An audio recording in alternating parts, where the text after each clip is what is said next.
Hey everybody, it's me, Steve Schnee, the CD Junkie. Actually, in this episode, you can call me Steve Schnee, the American Ragamuffin, because this is a response video to Larry, what's his name? Larry Storch? No, that's the guy from F Troop. Oh, Larry Graves, the Canadian stud muffin. I was going to make a comment on his video where he ranked the Clash albums, and I decided, you know what, why not just throw together just a real quick video and just show you where I rank them. Now, I got into the Clash back in early 1978. I knew of the band before that. You know, I'd seen some singles, and probably by that time I'd seen the UK version of the album, you know, the first album with the green. You know, I'll show you that in a few. But it was a British import, and I could care less at at that time. But by 1978, when I watched this TV special and it had the Jam, which turned me way into the whole new wave punk scene, and then the Clash, which is another great band on that show. But the Jam had the bigger effect on me at that time. But by, I think it was the end of, 78, the Clash put out their first American album, which was called Give 'Em Enough Rope. Like I said, this is their second album, but it was the first released officially in America. You know, I'd heard a lot about the Clash, so I thought, well, I'm going to plunk my money down on this. Sure, it's their second album, but okay, I'm going to check it out. Took it home. It was very different from what I expected, because a lot of the punk stuff that I was getting into at that time was very raw, rudimentary, rough, edgy. And this was still very powerful, had that punk energy. But Sandy Pearlman, who produced a lot of like hard rock albums at that time, or rock albums, like Blue Oyster Cult, he produced this album. So it was a lot more spacious and full, and that turned a lot of people off. But to me, I was just going, oh my God, when you just plop the needle down on Safe European Home, the album's opening track, it's like, holy crapola. I got friggin' chills when I heard that song. And then I love that album. And then, of course, shortly after that, they released the debut album, but they released the American version. And I'll explain that in just a few minutes. Now let's get into the rankings. We are going to start with my least favorite. I don't have these numbers, and also I have a couple different things that I added to this that Larry did not feature. And I'm not just talking about Cut the Crap. There's a couple things here that were probably released in America, but I'm got a small stack here, but still I'm kind of counting it as a Clash album, and I'll explain it when I get to that point. But let's start with the ultimate low of the lows. This is way below anything else on the list, and that is Cut the Crap. It's like, cut the crap. I mean, they should never have released this. This was more of a Joe Strummer solo album. Now, the song This Is England is fantastic, and everybody will tell you that. But everything else on this album, I've listened to this album like 50 times, and I couldn't even tell you what any of the songs sound like. They're so forgettable, boring, and nothing close to being the Clash of old. Now, this was after they got rid of Mick Jones. And then a couple new members came in, and I think Paul Simonon was maybe not even on half the album. So yeah, it's basically a Joe Strummer solo album. It's them trying to find a new sound, and they did not find it. So if you're a collector like me, get it. But just don't listen to it. Just listen to the single, This Is England. Now, I'm going to be moving up to number 1 here. Not a big fan of this album. From where I'm from here onwards, there's nothing bad.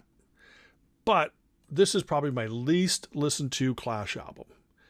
And that, of course, is their biggest selling album, Combat Rock. This is the album with Should I Stay or Should I Go, Know Your Rights, Rock the Casbah.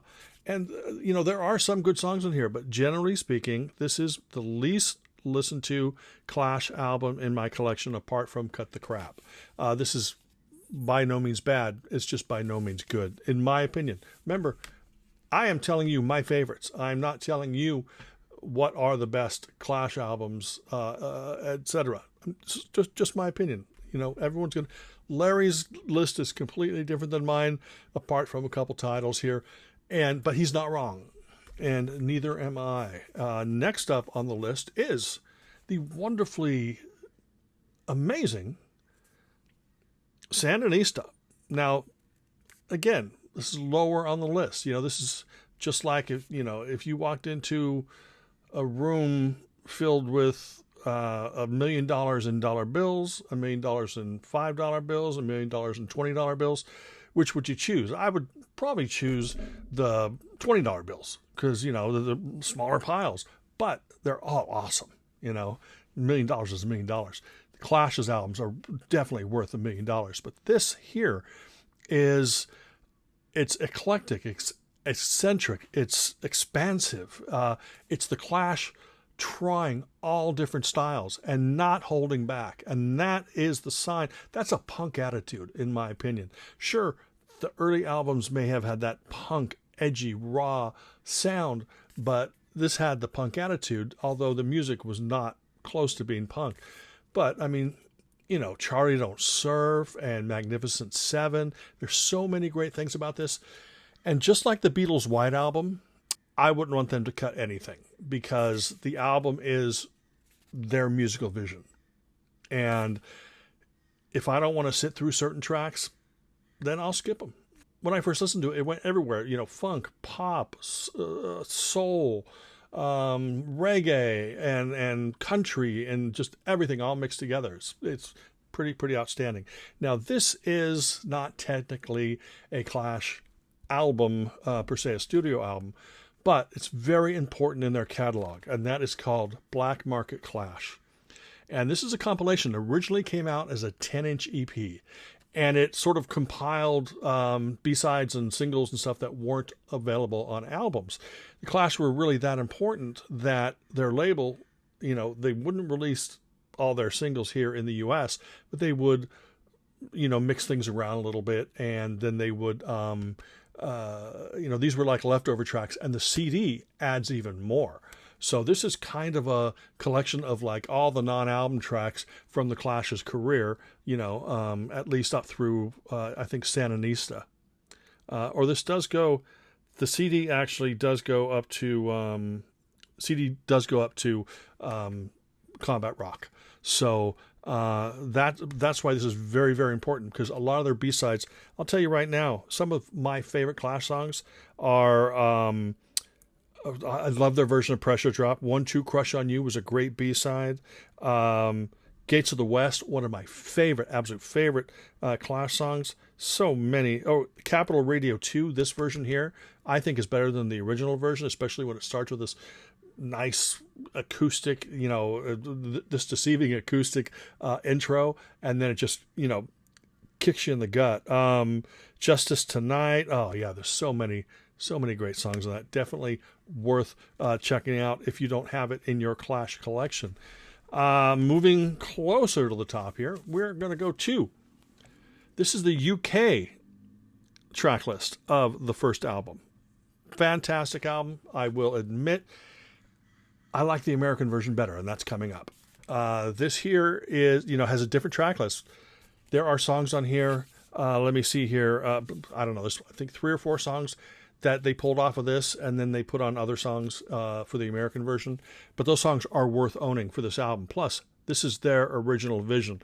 That's the reason why I like to hang on to like both different releases. If the album comes out in the UK and then there's a different version in the US, I like to have both of them because I want to know what the artist's original vision was, and then what, sometimes the artists hate what they do for, the Beatles hated what they did for, the American albums. But it's powerful, and it's got some amazing songs on it. And this does have White Riot, I think, on it. Let me see here. It has White Riot. But there's a single version, which was a little bit less abrasive, and that's the one that is on the American. And there's things like that are, pop up on this. But this is absolutely incredible. Getting closer to number 1 here, but let's go to Give 'Em Enough Rope. This album, why do I like it better than the British debut album? Is because the album after this will answer that question. This, I think, is incredible. It is. It's just powerful. It's big, bold production from Sandy Pearlman. And the songs are great. Stay Free and Safe European Home and Drug Stabbing Time. And it's a scary record, but it's English Civil War is another great song on here. It's just amazing. You know, I mean, everyone said, oh, the Clash sold out. It's like, no. Just a bunch of great friggin' songs. Very powerful, very powerful. Not as punk attitude. And definitely punk buzzsaw guitars, but produced in a way that was, palpable for American tastes. So we're almost at number one here. We've got one more between this and my number one Clash album. And we're going to go to the American version of the Clash's debut album. This is wonderful. This is the one that has, starts with Clash City Rockers. I Fought the Law, I think, is on here. Yeah, I Fought the Law, their version of I Fought the Law, which was a B-side in the UK. Or it could have been a single. But anyway, this, with me being more of a pop kid, that's why maybe I lean a little bit away from the punkier stuff and more towards the melodic stuff. So that's why, back in the early days when I was listening to The Clash, I was more of a Mick Jones versus Joe Strummer kind of guy, the more poppy guy. Jones was the hello, whereas, Joe Strummer was oi, but yeah, this is just a wonderful album. And all of those albums lead up to my favorite Clash album. But let me just tell you real fast, the Clash's musical influences were vast. There was so much that went into their music, but the limitations of punk rock meant that they could only reveal certain pieces. So that's why you're getting Police and Thieves, which is this great punky, edgy thing with this reggae beat. And then they'd add in acoustic guitars here or there, and or maybe an American country influenced, just little tiny bits and pieces throughout their career. With the next album, it came out in 1979, that I like to call London Calling. And the reason I like to call it London Calling is because that's what the name of the album is. This is not only the Clash's best album, in my opinion, it's also one of the greatest albums of all time, of the rock generation, of our generation, the alternative rock generation. This album gets better with each listen. You cannot distill the power and the passion and the diversity of what the band put into this album. This is, of course, has the song London Calling, but this album has Train in Vain, Stand By Me. Oh my God, everything on here. Everything on this album is absolutely classic. One of my favorite albums of all time, and in my opinion, one of the greatest albums ever released during my lifetime and before and after. Now, I have a couple different versions of this, an unremastered version or whatever, but I also have this 25th anniversary one that has the vanilla demos or something. Yeah, no, the vanilla tapes, and then a DVD on it as well. But just the album itself is just stunning, amazing. And that's it. That's my Clash ranking. Let me know what you think in the comments below. Am I totally off? Am I marginally off? Am I mentally and emotionally off? You let me know. I'd like to thank Larry, the Canadian Egg McMuffin, for inspiring me to make this video. Remember to like, comment, share, subscribe, ring that bell for future notifications. And until the next time, remember me. I'm Steve Schnee, the CD Junkie.